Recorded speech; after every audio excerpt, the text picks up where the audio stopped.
I think this is a beautiful time. You know, it's like we saving the world. Like you take Drake and Lucian out, that just alters everything because that's such a control thing they had, the algorithm, the way. Wow. You know what's crazy? Because I've seen a clip on this, and we're going to get to because I think he's going to say it. He's literally going to just say, yo, this is an attempt to get Drake out the paint. Hey, here's a floating thing, and y'all can write it down. We'll talk about it later. I guess there's a floating theory that all of this is to shake up the industry because Drake has a money glitch. It's the reason why he has a jumbo jet. He has a $100 million mansion up in Canada. He's buying up all real estate. Like, the guy got unlimited money. Like, I've told y'all, Drake legitimately, and I have good authority based on a lot of people who I've talked to who really know this shit. He's the only artist, which means Kanye never did it, Michael Jackson never did it while living. While living. That's very important to note. While living. He's, Taylor might be there at this point. Yeah, Taylor might be there. But we're talking hip hop. So let me actually get Michael Jackson out of it. He's the only artist to make $1 billion off of his music catalog. Now, I'm not talking about going on tours. I'm not talking about anything else. I'm talking about this is making money from royalties, from publishing, either selling or leasing your catalog, but only from music, not shows. The majority of rappers make their money from doing shows. They usually don't see, other than in advance, any residuals when it comes to their album. Why? Because most of the album, the label structure in hip hop is to keep the artist in debt because all the profits the label wants to, you know, they want to take in an excess amount because a lot of these contracts are worded differently. Hey, if you're all the way in the, if you've recouped, sometimes the rates change this and third. So it's always incentivized to the label to keep the artist in debt, right? You don't want the artist to be like, hey, you've earned us back what we invested. You know what the artist is going to say when they audit or when they see those statements? Well, if you gave me 200,000 and I made 2 million, so we literally made $1.8 million in profit, it's not fair that you took 1.7 million of that 1.8 million. You gave me 100,000. Maybe we should have split that evenly, or maybe it should be more in my favor because your loan, I have paid you back. So what the label usually does is the better you do, they'll re-up or they'll give you bigger advances, or they'll be like, you know, the open the budget up thing is, yeah, hey, we're going to give you, I've seen an artist go from being allowed 20,000 a video to now the label is saying you can shoot a video for up to 200,000. Really, they're trying to keep the artist in debt, right? Hey, start getting your debt up because we don't want you to seem profitable. So it's really sometimes could be seen as a Ponzi scheme if you're not slick about it. And this is one of the things I think a lot of the industry have realized about Drake. Number one, he's so dominant. He controls so much that he probably is one of the only artists where the record deal and his situation with the record label at this point is so heavily in his favor and actually is an artist incentivized deal rather than everybody else who they're pretty much staying afloat. Like, you know, I hate to mention this guy, but actually I do like mention him. You know, Meek Mill's going to get mad at me saying that it's me and my propaganda that caused his career to be like in the bushes. But no, he got chewed up by the industry. You became too expensive when they wanted to cut costs. That's a business thing. That's nothing to do with me. They cut your budget. They weren't down to re-sign you. Your career goes to the bottom. Drake has always stayed relevant. They can't really play the games. People always say this, and I'll end my little soliloquy or diatribe by saying this. People always say that 50 Cent's run, which everybody says is like on a short term, like let's say 5-year run. 5-year run. So let's say 2003 to 2008. It's probably the best 5-year run of any fucking artist. Actually, let's go 4 years because, you know, group albums. I don't want to, like, he did the most, the quickest. Now, here's the thing, and he was also the biggest, right? Two diamond albums, right? Back to back. People always say after he went against Jimmy Iovine, who ran Interscope, right? They basically said, 50, we know he's the biggest, but it's over. And from then on, his career was never the same. You saw him calling out Jimmy Iovine on records, but basically the powers that be, the guys. And by the way, Jimmy Iovine, if we're talking about how the music industry is, when they keep mentioning this guy named Lucian Grainge, I'm going to show you this picture, which, by the way, let's just say this. Get out the way! You're gonna knock Rock out. Get up, Rock. Get up. Situate him. Hey, Rock, kill him, Rock. Wait, get up! Get up! You got this. Get up. I'm sorry. Okay. Lucian Grainge, okay? This guy right here, right? This is a guy he was born 1960, okay? He is he's the CEO of Universal Music Group, okay? By the way, Jimmy Iovine, who I told you, let's say he pressed the button to get 50's career a little bit, like, all right, we're done with 50. His boss would have been this guy. So this is the top of the food chain.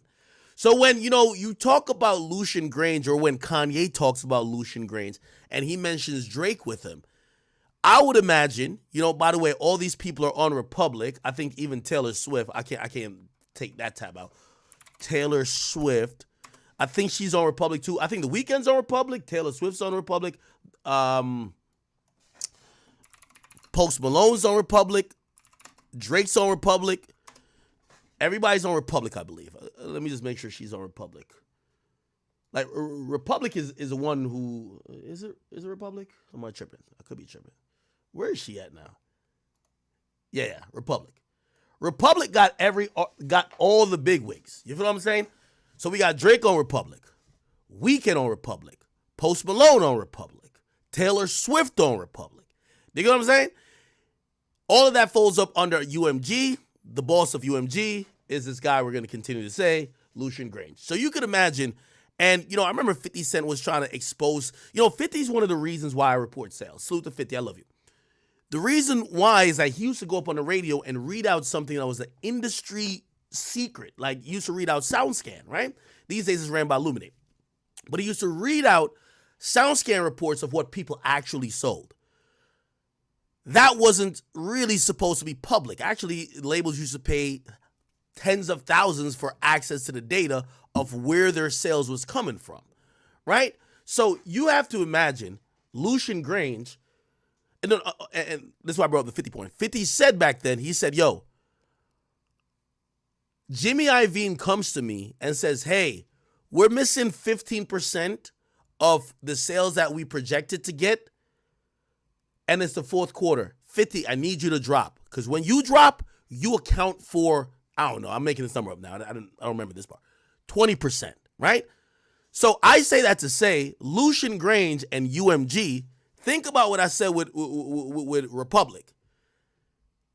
If you think he cares about these other artists, if you think about The Weeknd sales, Drake sales, Taylor Swift sales, Post Malone sales, that's probably about 50% of the music industry. Add everybody else up on the other shit. You know what I'm saying? So there is a working theory that this guy, right, based on the giants of Drake, Taylor Swift, Weeknd, and third, probably has his favorites, probably works really hand in hand with these guys because one Drake album is equal to like 55 other rappers. And that's one of the reasons. Now, Kanye West, who was on Def Jam, who's no longer on Def Jam, he's not in that system anymore. So there's a thought that Lucian Grainge, which, by the way, here's another thing too. I'm going down a little rabbit hole. Please stay with me. Please stay with me. I know y'all smart. Y'all gonna stay with me. Okay. Why we keep hearing Lucian Grainge? Check this out. UMG, Spotify. Look, this is a month ago. Universal Music Group and Spotify. By the way, the boss of UMG is this guy, Lucian Grainge. They just did a deal with Spotify for a strategic relationship. You want to hear this relationship? It's basically, I'll sum up this whole press release.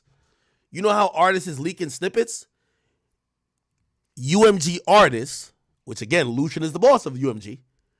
UMG Artists is about to be able to preview snippets on Spotify rather than on Instagram and rather on Twitter or TikTok or anywhere else. Now, keep in mind, let's think about this. There was a time in hip hop that people would say radio isn't as viable anymore. It's all about playlists. It's the reason why Rap Caviar, shout out to my man Carl Cherry, is such a huge thing. If you're receiving your access to music through Spotify, who Spotify could get their arm twisted by Universal Music Group. By the way, UMG, they're so gangsta thugged out, they just told TikTok, if y'all niggas ain't down with, if y'all not down with the West Coast, and I'm playing, they say, if you're not down with us, take our fucking music off of it. Look, UMG, TikTok. Universal Music Group basically is telling these motherfuckers, hey, y'all algorithms got to start favoring our shit. Let's keep it a beam. That's what they telling them. So there is algorithms here. And you would imagine if I am the boss of UMG and I have this huge catalog, I got the biggest artists, I could twist Spotify's arm, TikTok arm. I'm going to say, hey, these independent artists, fuck them. You need to make your algorithms or you need to make whatever to favor our artists. And here's the thing. Who makes the most money for us? Drake, Taylor Swift, Weeknd, and like these other guys who are basically all Republic artists who's just under UMG. So that's a working theory to say the labels have been using algorithms or using their leverage to control algorithms to continue the rise of artists like Drake. And that's why the rest of the artists who aren't Drake, who are saying, damn, we're just like fucking tumbleweed. We got to get Drake out of here. Except they couldn't do it without their cultural influence, right? The Weeknd, well, the Weeknd's kind of in that ilk too. But Future controls the streets. Facts. Like that nigga's makes the hottest street music for the last 10 years. Okay, Metro, he's super popular. He's pretty much controlling the sound of music. We're not going to mention Kanye because Kanye now is independent. Kanye's on a Kanye Zuvi mission. And who else? You have the Rosses and this and third who say, yo, you heard what Ross said in Champagne Moments. Y'all remember this? By the way, one more time. One more time, chat. I'm sorry. Boy, get up! Get up! You got this. Get up! I'm sorry, chat.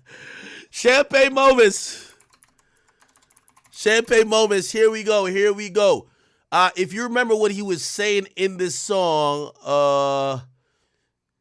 Ross, he sent a powerful message, I think, to a certain extent to Drake. He basically said to Drake, where you got to in your career, always remember that it took the other people who don't have your power now to stamp you to get there. That's actually an important point.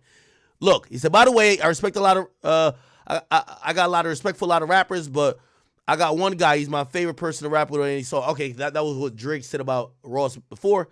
And he says, yo, you ain't never want to be a nigga anyway, blah, blah, blah. He said, unfollows you, which, by the way, we think this is cap. I think this is cap. Ross, I don't know if you're fully beefing with Drake only because he sent a cease and desist to French Montana. If that's the truth, then we can talk about this later. French Montana still follows Drake. French ain't talking about it.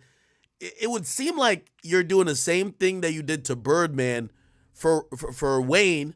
Remember when he was going hard at Birdman for Wayne and Wayne ended up being cool with Birdman and now he's still beefing with Birdman? Anyway, look. So this was the important part of this, right? He says, that wasn't the same white boy I seen, nigga, when we were making them early records, nigga, when you were happy to be around niggas and seeing them holding sticks. You owe motherfucking stun of your life, nigga. Give Weezy some more money. Give Rap-A-Lot some more money, white boy. I'm gonna just take that and I want y'all to think about what I've just said.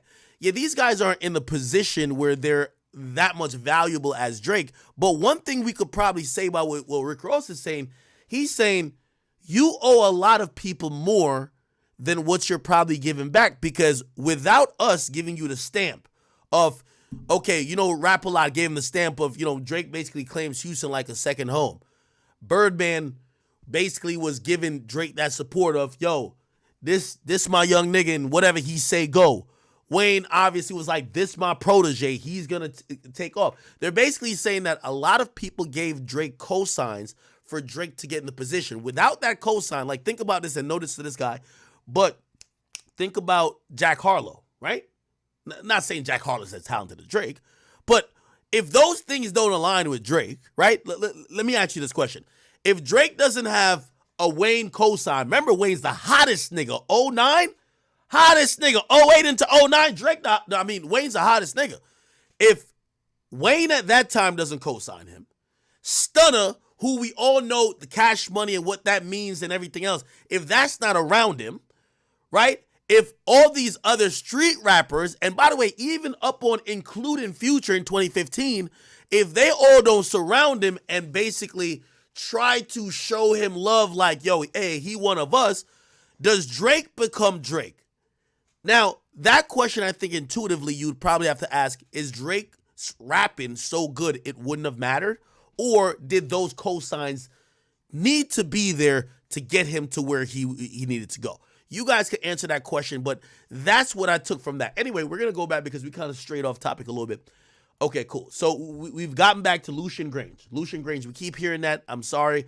I went on a little diatribe, but back to Kanye sitting with Justin LaBoy, and let's keep it going.